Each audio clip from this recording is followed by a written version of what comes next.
السلام علیکم ورحمت الله وبرکاته. موږ کله کله خاندو چې ګل مارجان کنه او موږ دا ورسره وایو چې د افغانستان ډېر درانه خواږه خلک ته نو دې کې شک نشته خو چې کوم داسې کاچه د هغه دې ماشومې نوم ګلمینا ده او دا ګلمینا د پامیر اوسېدونکې ده. موږ او تاسو چې ورته پامیر غرونه وایو. کله چې دا پړانګ وړوکی و نو دې ماشومې دا په خپل کور کې وساته او دې پړانګ ته د پیشو نظر کړی چې دا بعضې ګلخانانو دې ته د هغه نوم ورکړی چې دا د پاکستان ده، دا په ګلګت بلدستان کې ده، دا داسې ده او دا هسې ده. نو ته والا ګلخانانو اول دې انځور ته وګورې.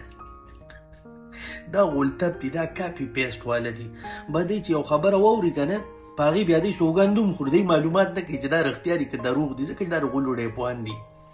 د دې جینۍ پلار چې ده د دې ماشومې پلار وایي چې زه د ګلګت بلدستان یم او دی وایي چې نه دا د افغانستان دی او دا واقعیت چې دا مثال دا چیتا چې دی نو دا د افغانستان په غرونو کې دی او دا جینۍ چې ده نو د افغانستان ده دا ماشومه. وروره د دې جینۍ پلار انټرویو ورکړې ده، په هغې کې دا ویلي دي. بل دی وایي چې دا دې د پیشو بچی لوی کړی نو خدای دې وي خو باسه تا چې څه واورېده نو بس په سوشل میډیا تېری و. دا پکې هم وایي چې ګلخانان پتا ختلی دي. دا دوه بچي راوړي اوبو لا سترګې نه وې کولاو کړې چې دا دوه بچي وو، یو نر و یو ښځه وه.